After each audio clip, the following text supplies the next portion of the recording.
নাবালিকা 11 বছরের নাবালিকাকে ধর্ষণ করে খুন করে পুড়ে নষ্ট করে। আবারও একটা সেই নির্মম ঘটনার সাক্ষী থাকলাম। যা বারবার বলছিলাম যে আর যেন কোনো বাবা মাকে সহ্য করতে না হয়, আর কোনো মেয়ের উপর যেন এরকম না হয়, সেটাই আবার হলো পুনরায়। এটা খুবই দুঃখজনক, আমার কাছে তো আরও দুঃখজনক। আমি কালকে রাতেও বসে বসে কাঁদছিলাম যে আরও একটা বাবা আমার সেই চরম পরিণতি দেখতে হলো। এখন আপনাদের সরকার বিচার পাওয়ার জন্য নতুন সরকার এসেছেন, বিচার হবে। বিচার আগের মতো আর ওরকম হবে না, কঠোর হস্তে দমন করা হবে। কিন্তু বাবা মা কী পাবে? বাবা মার যে শূন্যতা, সেই শূন্যই থেকে যাবে। আমার মেয়েরও আমি বিচার পাবো, কিন্তু কি পাবো? ঘরে আর আসবে মেয়েটা তো আর মা বাবা বলে ডাকবে না। কেন হবে এরকম ঘটনা? এই তৃণমূল সরকার এবং তার আগে যারা ছিল সরকারে, তারা, বিশেষ করে তৃণমূল সরকার, খেলা মেলা, কেউ জুয়া খেলো, কেউ মদ খাও, এসবেই মাতিস। স্বাস্থ্য শিক্ষা, মানুষকে বেড়ে ওঠার যে জিনিসগুলো, সেগুলো দেওয়া হয়নি বিগত বছরে। তো সেই ফলস্বরূপ এখন এইগুলো ঘটছে। এগুলো আমাদের নতুন সরকার এসেছে, কঠোর হস্তে এগুলো দমন করা হবে, কিন্তু সেই মা বাবার সেই শূন্যতাটা থেকেই যাবে। যারা অভিযুক্ত তাদের মধ্যে একজন গণপিটুনিতে নেওয়ার পর তাকে ছেড়ে দেওয়া হয় বলে এরকম অভিযোগ, এবং স্থানীয় মানুষরা তাকে গণপিটুনি দিয়ে মেরে ফেলেছে। আসলে মানুষ আরজিকর ঘটনাটা দেখে মানে খুব এত অ্যাগ্রেসিভ হয়ে গেছে যে ওনাকে আর ছাড়েনি। ছাড়লে হয়তো পালিয়ে যাবে বা কিছু হবে, মেরেই ফেলেছে লোকে। তবে এটা কাম্য নয়, প্রশাসনের হাতে তুলে দেওয়া উচিত আমাদের। প্রশাসন আমরা নিজে হাতে নিতে পারি না। সরকার আছেন, সরকার দেখবেন এবং ভালোভাবেই দেখবেন। প্রশাসন ভালো কাজ করবে এবং সব বিচার হবে। স্থানীয় মানুষজন বলছেন যারা অভিযুক্ত তারা বিজেপির সমর্থক। সে বিজেপি সমর্থক কী করে বলবেন? বিজেপি তো 4 তারিখ যেই জিতেছে তখন তৃণমূলের সব লোক বিজেপি হয়ে গেছে রং মেখে রাতারাতি। কী করে বলবে যে বিজেপি সমর্থক সে?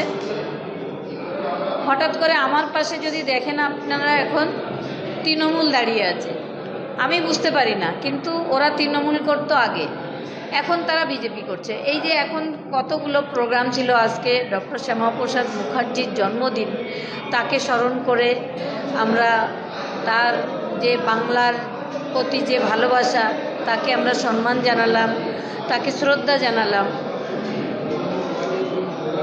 সেই দিনেও আমাদের এটাও দেখতে হচ্ছে। সেখানে কত লোক বিজেপির আমার পাশে এসে, তৃণমূলের আমার পাশে এসে ফটো তুলছে। হয়তো আমার দলের কর্মীরা রয়েছে, তার মধ্যে 2 জন তৃণমূল রয়েছে, তো আমি কিভাবে বুঝবো সেটা তৃণমূল না বিজেপি? ওরকমই ব্যাপার হয়েছে।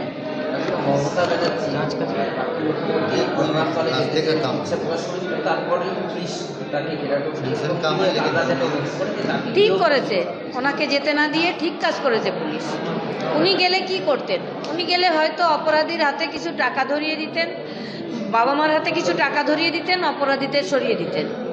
উনি তো এতদিনে তাই করেছেন, এবং আমার মেয়ের ক্ষেত্রেও তা অন্যথা হয়নি। উনি নিজে স্বাস্থ্যমন্ত্রী, উনি কেন বিচার দিলেন না? কেন অপরাধীরা আড়াল করলেন?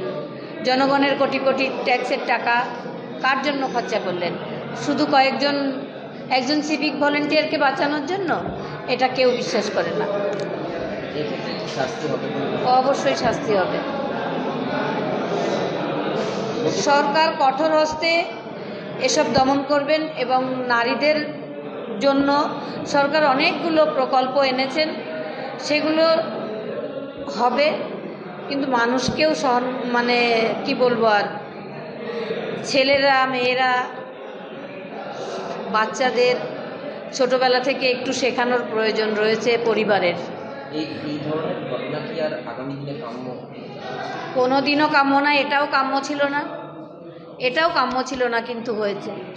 আমি তো সেই 2 বছর ধরে বলে যাচ্ছি, কোনো মেয়ের উপর যেন এরকম না হয়, কোনো মেয়ের যেন স্বপ্ন হারিয়ে না যায়, কোনো বাবা মার যেন এরকম কষ্ট সহ্য করতে না হয়, কিন্তু সেটা তো ঘটছেই। তৃণমূলের বিষ বৃক্ষের ফল এটা অত তাড়াতাড়ি যাবে না। যারা এখন ওই রং মেখে বাঁচার জন্য বিজেপিতে এসে ঢুকছে তাদের আমরা অ্যালাউ করব না দলে।